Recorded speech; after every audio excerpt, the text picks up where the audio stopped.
বাংলাদেশের জনগণ আওয়ামী লীগের দ্বারা এতটা নির্যাতিত হয়েছে, শুধুমাত্র বিরোধী রাজনৈতিক দলের নেতা বা কর্মীরা না, সাধারণ যারা জনগণ তারাও আওয়ামী লীগের দ্বারা নিষ্পেষিত হয়েছে।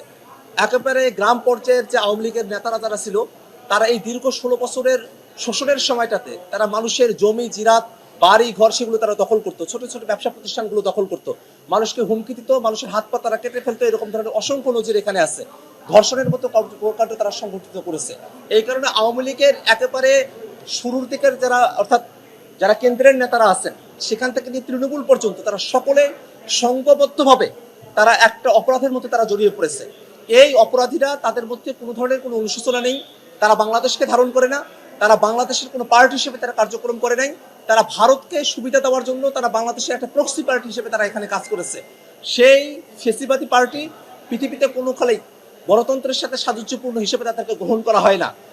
যে নাজি পার্টি ছিল জার্মানিতে, তাদেরকে কিন্তু পরবর্তীতে নিষিদ্ধ করা হয়েছে। এই কারণে আওয়ামী লীগের তাদেরকে সিদ্ধ করা, তাদেরকে বৈধ করা, তার কোনোরূপ সুযোগ বাংলাদেশের ভবিষ্যতে রাজনীতিতে আর ঘটবে না। বাংলাদেশের তরুণ যে প্রজন্ম আছে, সেই প্রজন্ম আওয়ামী লীগকে বাংলাদেশে আর পুনর্বাসিত হওয়ার কোনো সুযোগ দেবে না।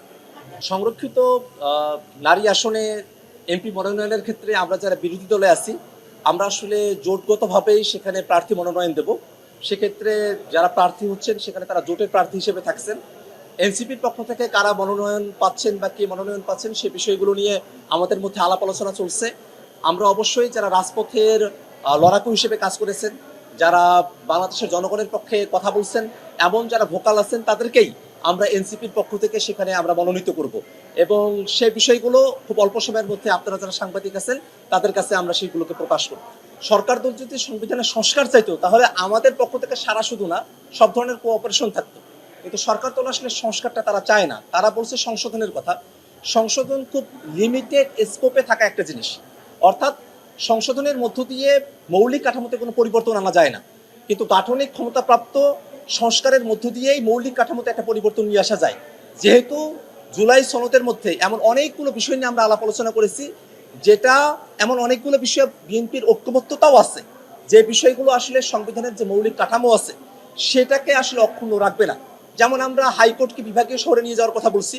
এখানে সরকারি দল বিরোধী দল অর্থাৎ বিএনপি এনসিপি জামাত সকলের কিন্তু এখানে একটা ঐক্যমত্যতা রয়েছে, কিন্তু এটা কিন্তু বাংলাদেশের যে কোর্ট আগেই কিন্তু এই বিষয়টাকে, অর্থাৎ হাইকোর্টের ডিভিশনকে বিভাগীয় পর্যায়ে নিয়ে যাওয়া, এটাকে অসাংবিধানিক ঘোষণা করে রেখেছে।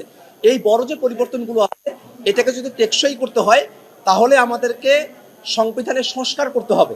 একটা গাঠনিক ক্ষমতাপ্রাপ্ত সংবিধান সংস্কার পরিষদের মধ্য দিয়ে এটা করা সম্ভব।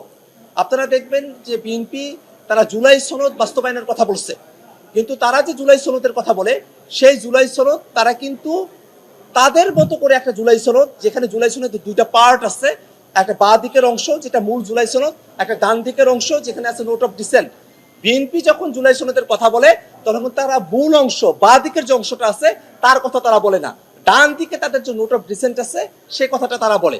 বড় বড় যে বিষয়গুলো আছে আপনারা খেয়াল করে দেখবেন যে তত্ত্বাবধায়ক সরকার পুনঃপ্রতিষ্ঠা করতে হবে, এই ব্যাপারে এনসিপি বিএনপি জামাত এমনকি কমিশনে যতগুলো রাজনৈতিক দল ছিল আমরা সকলেই একমত। কিন্তু এই তত্ত্বাবধায়ক সরকারটা আসলে কোন ফর্মুলায় গঠিত হবে?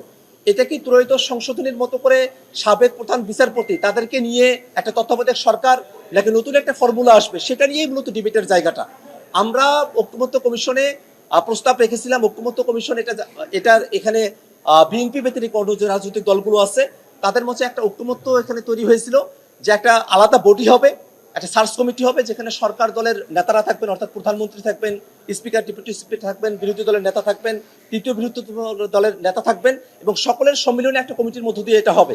এবং সেই কমিটি যদি একমত না হতে পারে তাহলে র্যাঙ্ক চয়েস ভিত্তিতে এই তত্ত্বাবধায়ক সরকারের প্রধান উপদেষ্টা করা হবে। কিন্তু বিএনপি কিন্তু এই জায়গাতেই তারা নোট অফ ডিসেন্ট দিয়ে রেখেছে, অর্থাৎ তারা তত্ত্বাবধায়ক সরকারের পক্ষে, কিন্তু তত্ত্বাবধায়ক সরকারের নতুন যে ফর্মুলা, যেটা বেশি গণতান্ত্রিক, যেটা অতীতের মতো করে যে কে এম হাসানের মতো কাউকে নিজের মতো করে তত্ত্বাবধায়ক সরকারের প্রধান করার কারণে যে সংকটটা তৈরি হয়েছিল বাংলাদেশে, সেই সংকটগুলো থেকে জাতিকে রক্ষা করতে পারে, সেই ব্যাপারে তাদের কিন্তু ঐক্যমত্যতা নাই। তারা উচ্চকক্ষ গঠনের পক্ষে, কিন্তু উচ্চকক্ষ ভোটের পিয়ার অনুযায়ী হওয়া দরকার এবং উচ্চকক্ষে সংবিধান সংশোধনের ক্ষমতা থাকা প্রয়োজন। এই দুইটা বিষয় তারা চায় না। অর্থাৎ তারা উচ্চকক্ষ চায় এমন একটা উচ্চকক্ষ, যে উচ্চকক্ষটা হবে মানে সেখানে যারা বিএনপির মানে পুনর্বাসন কেন্দ্র হিসেবে সেটা একটা কাজ করবে আর কি, এবং সেখানে কোনো ক্ষমতা থাকবে না। এমন ধরনের উচ্চকক্ষ তো আমাদের প্রয়োজন নাই। আমাদের প্রয়োজন হচ্ছে যে উচ্চকক্ষ সংবিধান সংশোধনের ক্ষেত্রে ভূমিকা রাখতে পারবে, যে উচ্চকক্ষ ভোটের পিয়ার অনুযায়ী হবে। এরকম অনেকগুলো বিষয় আছে যে বিষয়গুলোতে বিএনপি নোট অফ ডিসেন্ট আছে, এবং তারা যখন জুলাই সনদের কথা বলে তারা মূলত নোট অফ ডিসেন্টের কথা বলে। জুলাই সনদের বাঁ দিকের মূল যে ভাষ্য, সেই ভাষ্য কোনোভাবেই বিএনপি বাস্তবায়ন করবে না, এটাই তাদের বক্তব্য থেকে প্রতীয়মান হয়।